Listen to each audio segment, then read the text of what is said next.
Dear student, lifeline classes Barmer YouTube channel में आप सभी का स्वागत।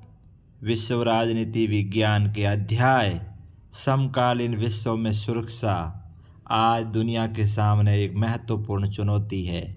अपने आप को सुरक्षित कैसे रखें।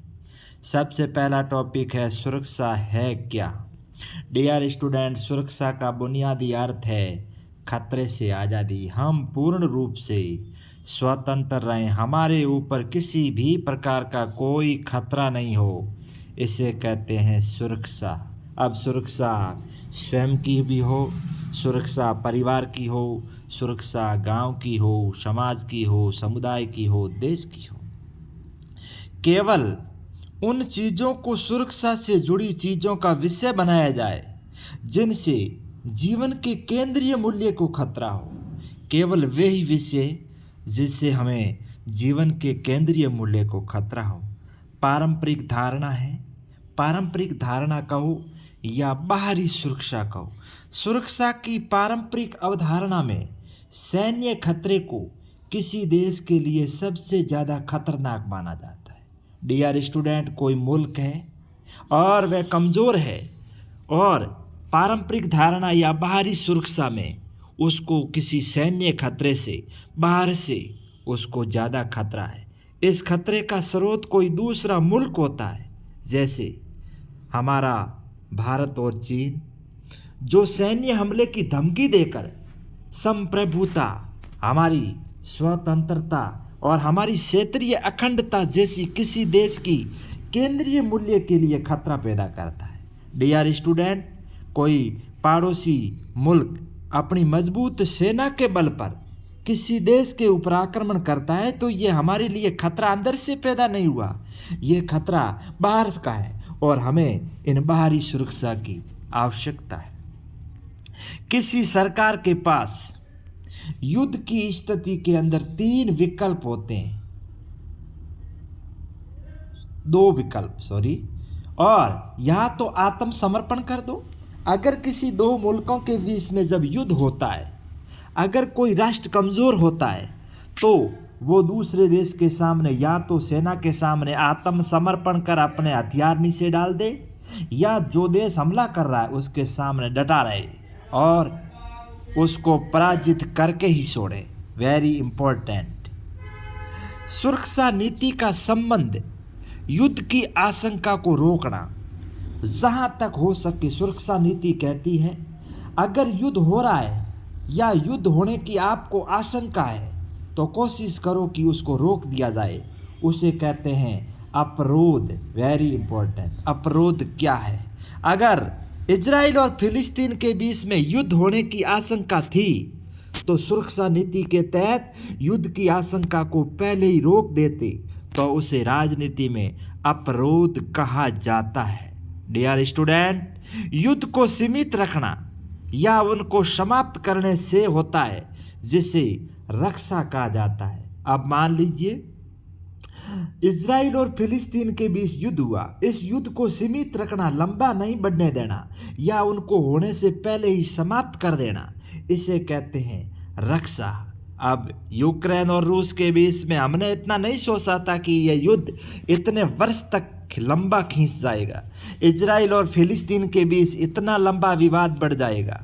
परंपरागत सुरक्षा नीति का एक तत्व और है जिसे कहते हैं शक्ति संतुलन। अब शक्ति संतुलन के आधार पर मजबूत राष्ट्र कमज़ोर राष्ट्र पर हमला करता है और जिसमें कमज़ोर राष्ट्र की हार होती है और मजबूत राष्ट्र उसके ऊपर अपना दबदबा कायम रखता है। जैसे इजराइल ने फिलिस्तीन पर, जैसे रूस ने यूक्रेन के ऊपर शक्ति संतुलन सिद्धांत का सहारा लिया है। पारंपरिक सुरक्षा नीति का चौथा तत्व है जो आप पढ़ते हो, पारंपरिक सुरक्षा नीति, जिसे आप कहते हैं बाहरी सुरक्षा। और हमें बाहरी खतरा है वो किससे है? सेना से। और उसका जो चौथा तत्व है वो है गठबंधन। दुनिया के कई राष्ट्र, कई समुदाय, कई समाज, कई संगठन गठबंधन बना लेते हैं। और गठबंधन क्यों बनाए जाते हैं? उनका कोई न कोई हित होता है। ये गठबंधन राष्ट्रीय हितों पर आधारित होते हैं। डियर स्टूडेंट, अगला जो लाइन है याद रहे, ओसामा बिन लादेन ये पाकिस्तान का एक आतंकवादी है। इसका जो संगठन है उसका नाम है अल-कायदा। इस संगठन ने 11 सितंबर 2001, तारीख है 11 सितंबर 2001, अमेरिका के अंदर WTO वर्ल्ड ट्रेड सेंटर, ठीक है, इसके ऊपर हमला किया। और वेरी इंपॉर्टेंट क्वेश्चन, एक बार पुनः, ओसामा बिन लादेन अल-कायदा का आतंकवादी है। 11 सितंबर 2001 के दिन इनकी टीम ने अमेरिका के वर्ल्ड ट्रेड सेंटर पर हमला किया। Osama bin Laden Pakistan Afghanistan के पास में एक स्थान है एटमाबाद, वह छुप गया था। काफ़ी वर्षों की कोशिश के बाद अमेरिका ने खोज निकाला और ओसामा बिन लादेन को मार गिराया। यह अमेरिका है, कभी किसी को न छोड़ता है न कभी भूलता है। किसी देश की सुरक्षा को ज़्यादातर खतरा उसकी सीमा के बाहर से होता है। अब भारत को खतरा किससे है? चीन से। भारत को खतरा किससे है? पाकिस्तान से। तो इसकी वजह है अंतर्राष्ट्रीय व्यवस्था। ये दुनिया की अंतर्राष्ट्रीय स्तर की ऐसी व्यवस्था है जिसकी वजह से एक मुल्क को दूसरे मुल्क से खतरा है। किसी देश के भीतर हिंसा के खतरों से निपटने के लिए एक जानी पहचानी व्यवस्था है और उसे हम कहते हैं सरकार। देखिए, किसी देश मतलब भारत के भीतर यानी भारत के अंदर कोई हिंसा हो रही है, खतरे हैं, अगर इससे निपटना है तो इसको कौन निपटेगा? कोई बाहर की ताकत नहीं आएगी, इसको निपटेगा हिंदुस्तान की सरकार। वेरी इंपॉर्टेंट लाइन है डियर स्टूडेंट, थोड़ा ध्यान रखिएगा। क्या है? अगर कोई देश या किसी देश के भीतर अगर कोई हिंसा हो गई है और उसके खतरों से निपटना है तो उसके लिए हमारे देश में क्या व्यवस्था है? सरकार है और वो इससे निपटे। हर देश को अपनी सुरक्षा की जिम्मेदारी खुद उठानी पड़ती है। डियर स्टूडेंट, कोई भी मुल्क इस दुनिया के अंदर देश है, उसको अपनी सुरक्षा करनी है तो सुरक्षा की जिम्मेदारी खुद उठानी पड़ेगी। कोई दूसरा देश आकर कभी उसकी सुरक्षा नहीं करेगा। अगर उसको मौका मिला तो वो हमला ज़रूर करेगा, लेकिन किसी दूसरे मुल्क के भरोसे कभी नहीं रहना चाहिए। संयुक्त राष्ट्र अमेरिका के नेतृत्व वाला, याद रहे, संयुक्त राष्ट्र अमेरिका का जो नेतृत्व वाला गुट है उसका नाम है पश्चिमी गुट। और हम पहले भी पढ़ चुके हैं, सोवियत संघ की अगुवाई वाला गुट है वो है साम्यवादी गुट यानी कम्युनिस्ट। वो एक दूसरे के विरोधी भी है, आमने सामने भी। ये तो हम पहले भी पढ़ चुके हैं। ये दुनिया के दो खेमे हैं, एशिया और अफ्रीका। ये एशिया और अफ्रीका दो ऐसे महाद्वीप हैं। इन महाद्वीपों के अंदर खूब सारे ऐसे देश हैं जो हाल ही में नव स्वतंत्र देश है, यानी 1950, 1960, 1950 के दशक में, 40 के दशक के आसपास ये आज़ाद हुए।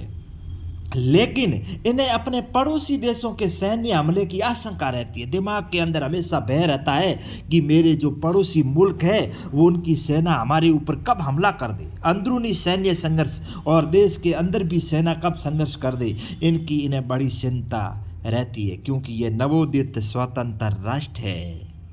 बायोलॉजिकल वेपन्स कन्वेंशंस, BVC का पूरा नाम है बायोलॉजिकल वेपन्स कन्वेंशन, जैविक हथियार संधि। ये कब हुई? 1972। वेरी महत्वपूर्ण। केमिकल वेपन्स कन्वेंशंस, CVC, रासायनिक हथियार संधि, याद रहे कब हुई? 1992 में। Very important.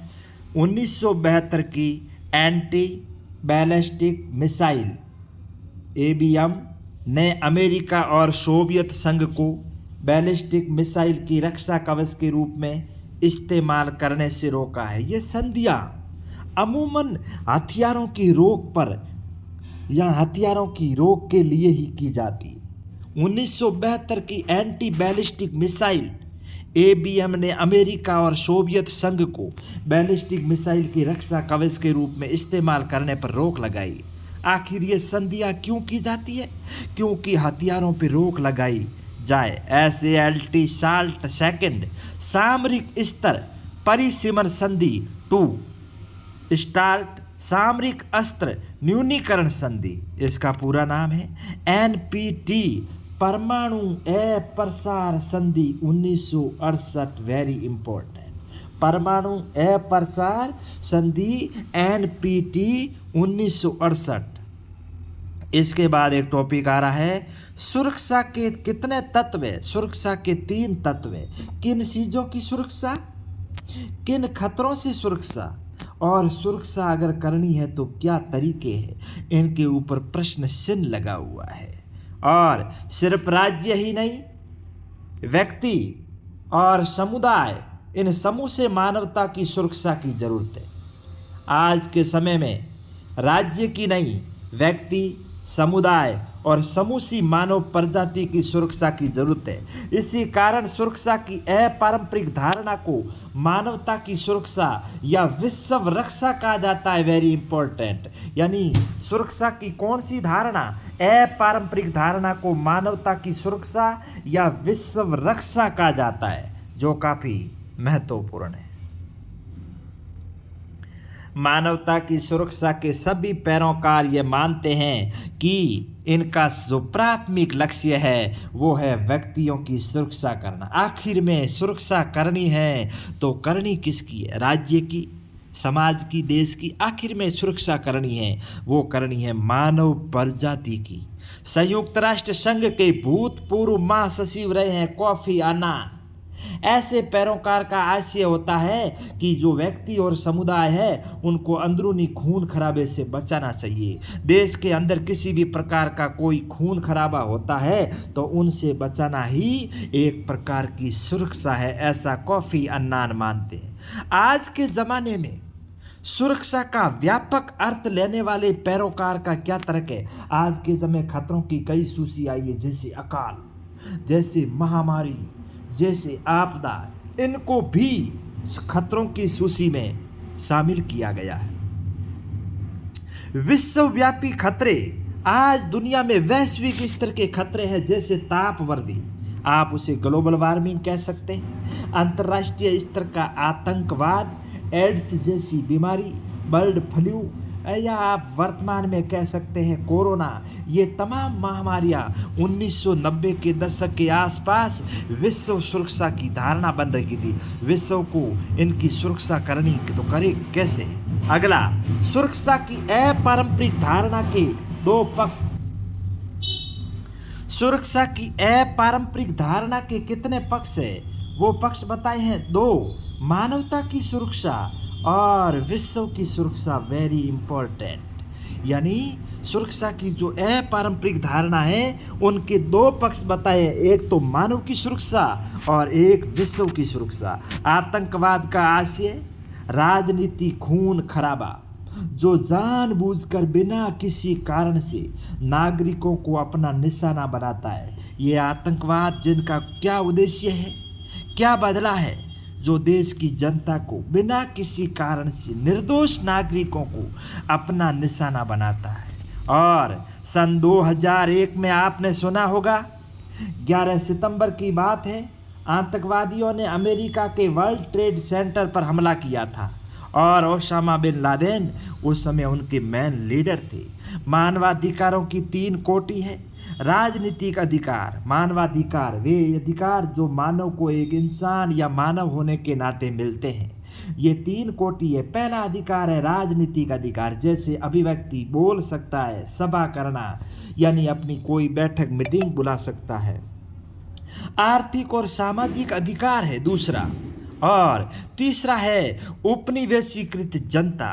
ये 3 मानवाधिकार की कोटियां बताई गई है। अगला क्वेश्चन, प्रति व्यक्ति निम्न आय। अगर देश के अंदर प्रत्येक व्यक्ति की आय कम है और जनसंख्या तेज गति से बढ़ रही है, एक साथ मिलकर गरीब देश और सामाजिक समूह को और अधिक गरीब बनाते हैं। अगर कोई मुल्क है और उसी मुल्क के अंदर अगर निम्न आय वाले लोग और जनसंख्या की तेज गति से वृद्धि हो रही है तो वे उस राष्ट्र, उस सामाजिक समूह को और अधिक गरीब बनाते हैं। डियर स्टूडेंट, जो अपनी मर्जी से स्वदेश छोड़ दे, जो अपनी स्वेच्छा से कोई देश, अपना खुद का देश छोड़ दे, उन्हें आप प्रवासी कहते हैं। याद रहे, जो युद्ध, अगर कभी भी युद्ध, प्राकृतिक आपदा, राजनीतिक उत्पीड़न के कारण कोई स्वदेश छोड़ने पर मजबूर होते हैं तो उन्हें डियर स्टूडेंट शरणार्थी कहा जाता है, जो काफ़ी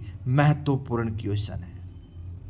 शरणार्थी किसे कहते हैं? जो लोग अपना घर बार छोड़ चुके हैं परंतु देश की सीमा के भीतर ही है, उन्हें आंतरिक रूप से विस्थापित जन कहते हैं। अपना देश छोड़ तो चुके हैं परंतु राष्ट्र की सीमा के भीतर ही वे विस्थापित जन कहलाते हैं। बहुत ही इंपॉर्टेंट वर्ड है। कश्मीर घाटी छोड़ने वाले कश्मीरी पंडित आंतरिक रूप से विस्थापित जन कहलाते हैं। आपको पता होगा अपना घर उन्होंने छोड़ दिया लेकिन वो भारत देश के अंदर ही रह रहे हैं तो वो विस्थापित जन कहलाते हैं। HIV, AIDS, bird flu, SARS, civil acute respiratory syndrome, ये ऐसी महामारियां जो वैश्विक महामारियां बन चुकी है। 1990 के दशक में मैड काऊ नामक महामारी ब्रिटेन के अंदर ज़्यादा प्रकोप का रूप धारण कर चुकी थी। अफ्रीका महाद्वीप का एक देश है बोत्सवाना, जिसके अंदर सबसे अधिक वैश्विक लोग HIV एड्स के शिकार है। अफ्रीका महाद्वीप का ये मुल्क है। अब एक टॉपिक आया है सहयोग मूलक सुरक्षा। अनेक अपारंपरिक खतरों से निपटने के लिए सैन्य संघर्ष ही नहीं बल्कि आपसी सहयोग से भी किसी खतरे से निपटा जा सकता है। ज़रूरी नहीं है कि इन दो मुल्कों समुदायों के बीच में विवाद हुआ है तो उसको सेना से ही निपटाया जाए, नहीं, हम आपस में सहयोग से भी उसको निपटा सकते हैं। एमनेस्टी इंटरनेशनल डियर स्टूडेंट, यह एक स्वयंसेवी संगठन है जो विश्व में मानवाधिकारों की पहल करता है, मानवाधिकारों के लिए काम करता है। याद रहे एमनेस्टी इंटरनेशनल क्या है, बहुत ही इंपॉर्टेंट है।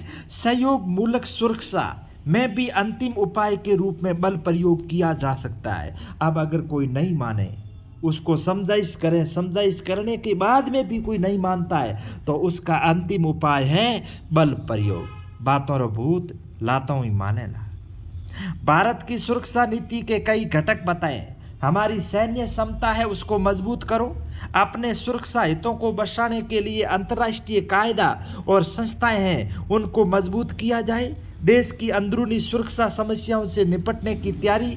लोकतांत्रिक शासन जनता को ज़्यादा सुरक्षा मुहैया कराता है। जिस देश के अंदर लोकतांत्रिक व्यवस्था है वहाँ जनता को ज़्यादा सुरक्षा मुहैया होती है। डियर स्टूडेंट, आप हमारे YouTube चैनल को सब्सक्राइब और लाइक शेयर करना नहीं भूलें। इसी आशा और अपेक्षा के साथ जय हिंद, जय भारत।